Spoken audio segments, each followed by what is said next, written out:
हर महादेव। श्री शिवाय नमस्तुभ्यम। आप सभी कमेंट में हर हर महादेव जरूर लिखिएगा। आइए आज का उपाय देख लेते हैं, जो कि सोमवार की अष्टमी का महा उपाय है। इस बार सोमवार की अष्टमी 23 दिसंबर को पड़ रही है, जो कि साल की आखिरी सोमवार की अष्टमी है। और पंडित जी यहाँ तक बताते हैं कि सोमवार की अष्टमी पर किया गया उपाय कभी भी विफल नहीं जाता है। यदि हम इस सोमवार की अष्टमी पर कोई उपाय करते हैं मनोकामना पूर्ति के लिए, सफलता के लिए, सुख समृद्धि के लिए, जिस भी कामना से करते हैं, हमारी मनोकामना अगले सोमवार की अष्टमी तक अवश्य ही पूरी हो जाती है। आइए, यह उपाय शीघ्र विवाह के लिए, जिनके विवाह में बहुत देरी हो रही है, 30 साल 35 साल के हो गए, 40 साल के हो गए, कहीं अच्छा रिश्ता तय नहीं हो रहा है, कहीं संबंध बनता है तब भी बिगड़ जाता है, तो शीघ्र विवाह के लिए यदि आप सोमवार की अष्टमी पर यह उपाय करते हैं तो अगली सोमवार की अष्टमी आते आते आपका अच्छा रिश्ता कहीं ना कहीं जरूर ही पक्का हो जाएगा और मंगल विवाह होगा। यह उपाय माता अशोक सुंदरी का है। आपको लेना है लाल चंदन और 11 गुलाब की पंखुड़ियाँ। आपको 11 गुलाब नहीं लेना, एक गुलाब लेना, उसमें से 11 पंखुड़ियाँ निकाल लेनी है। लाल गुलाब की 11 पंखुड़ियाँ। लाल चंदन ले लेना है, और डिब्बी वाला मिल जाए तो डिब्बी वाला, नहीं तो घिसने वाला मिल जाए तो बहुत अच्छी बात है। घिस के आप लाल चंदन थोड़ा सा किसी पात्र में लेके चले जाइए, नहीं तो डिब्बी वाला हो तो फिर डिब्बी वाला ही सही। तो फिर लाल चंदन लेना और 11 गुलाब की पंखुड़ियाँ लेके अपने घर के आसपास जो भी शिवालय है आपको वहाँ पे चले जाना है।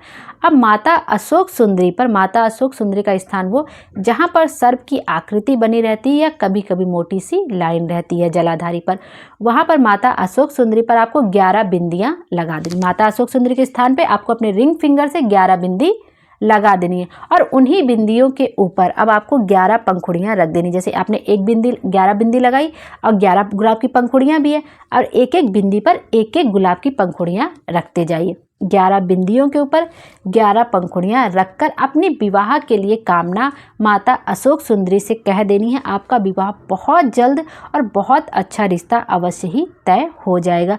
यह माता अशोक सुंदरी का उपाय है और सोमवार की अष्टमी के दिन ही करना है, और शीघ्र विवाह के लिए ही यह उपाय किया जा सकता है। जिनका कहीं अच्छा संबंध नहीं जम रहा हो, अच्छे रिश्ते नहीं मिल रहे हैं, तो आप यह उपाय करके देखिए, आपका अच्छा रिश्ता बहुत ही जल्दी तय हो जाएगा, और अगले सोमवार की अष्टमी आते आते आपका रिश्ता तो तय होगा और मंगल विवाह बहुत ही जल्दी हो जाएगा। अब दूसरा उपाय देख लेते हैं, जो कि सोमवार की अष्टमी का ही है, और आप यह उपाय सुबह भी कर सकते हैं, शाम को भी कर सकते हैं। ये आपकी श्रद्धा के ऊपर है कि आप सुबह जाके करना चाहते हैं या शाम को करना चाहते हैं। जब भी आपका मन पड़े आप सुबह शाम दोपहर कभी भी जाके आप यह उपाय कर सकते हैं, क्योंकि जो भोले बाबा होते हैं ना, उनका द्वार हमेशा खुला रहता है। आप कभी भी जाइए, कभी भी जल चढ़ाइए, कभी भी कोई भी उपाय करिए। जब प्रदोष काल का समय कहा जाता है तो प्रदोष काल के समय करना होता है, जैसा कि पंडित जी बताते हैं। और यदि उन्होंने समय कुछ नहीं बताया तो आप कभी भी करिए, आप एकदम स्वच्छंद हैं उपाय करने के लिए। भोले बाबा के मंदिर में जाने का कोई समय नहीं है, कोई मुहूर्त नहीं है, वो हमेशा आप जब जाएंगे तभी उनका दरबार खुला है। आइए अब दूसरा उपाय देख लेते हैं, जो कि सोमवार की अष्टमी का है।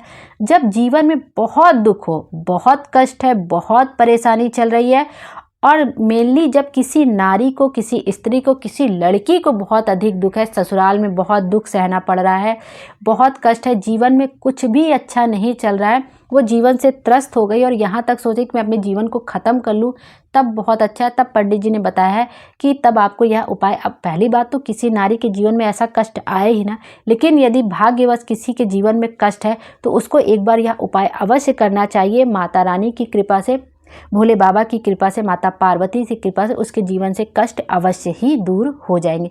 यह उपाय है माँ मालिनी, माँ गौरा, माँ आदिशक्ति का नाम लेकर माता अशोक सुंदरी के स्थान पर यह उपाय आपको करना है। अब देख लेते हैं इसके लिए सामग्री आपको क्या क्या चाहिए। आपको चाहिए एक बेलपत्र, एक अक्षत और एक लाल पुष्प की पंखुड़ी, एक गुलाब के फूल की एक पंखुड़ी। एक बेलपत्र आपने ले लिया, कहीं से कटा फटा ना हो, खंडित ना हो। एक अक्षत लीजिए जो टूटा फूटा ना हो, खंडित ना हो। एक लाल पुष्प की पंखुड़ी, गुलाब का फूल मिल जाए उसकी एक पंखुड़ी मिल जाए तो बहुत अच्छी बात है, नहीं तो लाल पुष्प की आप जैसे गुड़हल का भी मिल जाए तो उसकी भी एक पंखुड़ी ले सकते हैं, लेकिन कोशिश करिएगा कि गुलाब के फूल की पंखुड़ी मिल जाए। अब आपको माता अशोक सुंदरी का स्थान वो जहाँ पर सर्प की आकृति बनी रहती, जलाधारी पर या कभी कभी मोटी सी लाइन होती, वो माता अशोक सुंदरी का स्थान होता है। वहाँ पर आपको एक बेलपत्र, उसके ऊपर एक अक्षत रखना है, एक लाल पुष्प रखना है, और माँ मालिनी माँ गौरा, माँ आदिशक्ति, माँ मालिनी, माँ गौरा, माँ आदिशक्ति का नाम लेकर माता अशोक सुंदरी के स्थान पर जो नारी समर्पित कर देती है उसके जीवन से दुख दूर हो ही जाता है। आप यह उपाय सुबह या शाम कभी भी किसी भी समय कर सकते हैं। जीवन में बहुत दुख है किसी नारी के, तो उनको माँ मालिनी, माँ गौरा, माँ आदिशक्ति का नाम लेकर माता अशोक सुंदरी के स्थान पर एक बेलपत्र, एक अक्षत और एक लाल पुष्प की एक पंखुड़ी मात्र आपको समर्पित करनी है माता अशोक सुंदरी से। पंडित जी ने यहाँ तक कहा है कि आप इस सोमवार की अष्टमी पर करेंगे तो अगले सोमवार की अष्टमी आते आते माता रानी की कृपा से आपके जीवन में जो दुख, जो परेशानी, जो कष्ट की घड़ी चल रही वो अवश्य ही दूर होगी और आपके जीवन में खुशी अवश्य आएगी। और जब हम इतना दुख सही ले रहे हैं तो हमें एक प्रैक्टिकल करने में क्या ही जाता है, हम सब भी तो भगवान के ही भरोसे हैं। और यदि हमें कोई उपाय पता चलता है तो इतना झेल लेने से अच्छा है कि एक बार प्रैक्टिकल अवश्य ही कर लिया जाए। अब आइए सोमवार की अष्टमी का तीसरा उपाय देख लेते हैं जो कि मनोकामना पूर्ति के लिए है। बहुत दिन से आपकी मनोकामना नहीं पूरी हो रही है, अब बहुत सारे उपाय करके देख लिए, तो सोमवार के अष्टमी के दिन ये मनोकामना पूर्ति का आपको उपाय अवश्य करके देखना चाहिए। इसके लिए चाहिए मात्र आपको एक बेलपत्र जो कहीं से कटी फटी ना हो, खंडित ना हो, एक सफ़ेद फूल चाहिए जो भोले बाबा को प्रिय है, पारिजात का फूल चाहिए, जो भी सफ़ेद फूल मिल जाए वो ले लीजिए। बस केतकी का फूल नहीं होना चाहिए क्योंकि वो भोले बाबा को समर्पित नहीं होता है, क्योंकि केतकी को श्राप मिला है कि वो भोले बाबा को कभी भी समर्पित नहीं होगा। तो भूल से भी केतकी का फूल शिवलिंग पर समर्पित ना करें क्योंकि पुण्य तो नहीं मिलेगा, पाप अवश्य लगेगा। तो शिवालय चले जाना अपने घर के आसपास और सबसे पहले शिवलिंग पर बेलपत्र समर्पित करना है। उसके बाद उसी बेलपत्र आपको सफ़ेद फूल समर्पित कर देना अपनी कामना कहते हुए। शिवलिंग पर आपने बेलपत्र समर्पित करी और अपनी कामना कहते हुए सफ़ेद फूल समर्पित कर दें। पंडित जी ने कहा है कि कोई भूलवश भी सोमवार की अष्टमी के दिन यदि एक बेलपत्र समर्पित कर देता है, एक बेलपत्र समर्पित कर देता है शिवलिंग पर, तो उसकी सभी इच्छाएं जरूर पूरी होती, चाहे वह मांगे या नहीं मांगे। क्योंकि ये जो सोमवार की अष्टमी का दिन होता है वो शिव जी और माता शक्ति के मिलन का दिन होता है और भोले बाबा उस दिन बहुत अधिक प्रसन्न होते हैं और वो तो हैं ही भोले भंडारी, वो तो सबको वरदान दे ही देते हैं। तो उनको इस दिन सोमवार के अष्टमी के दिन एक बेलपत्र अवश्य समर्पित करना, क्योंकि वो केवल भाव देखते हैं, श्रद्धा देखते हैं। उनको किसी महंगे वस्तु की, किसी चीज़ की आवश्यकता नहीं होती, उनको मात्र वो एक लोटा जल से प्रसन्न हो जाते हैं। और सोमवार की अष्टमी के दिन कोई भूलवश भी एक बेलपत्र समर्पित कर देता है तो उसे बिना मांगे ही सब कुछ मिल जाता। और ये हमारे लिए सौभाग्य की बात है कि साल ख़त्म होने से पहले ही हमें सोमवार की अष्टमी मिल गई है, जो कि इस बार 23 दिसंबर को है। तो बिल्कुल भी हमें यह मौका चूकना नहीं है। कुछ नहीं तो एक बेलपत्र तो हमको सोमवार की अष्टमी के दिन भोले बाबा के मंदिर में जाकर एक बेलपत्र और एक सफ़ेद फूल तो समर्पित करना ही करना चाहिए। और एक बात का और ध्यान रखिएगा कि यह है सब सोमवार के दिन का उपाय, लेकिन सोमवार के दिन आपको बेलपत्र नहीं तोड़नी है।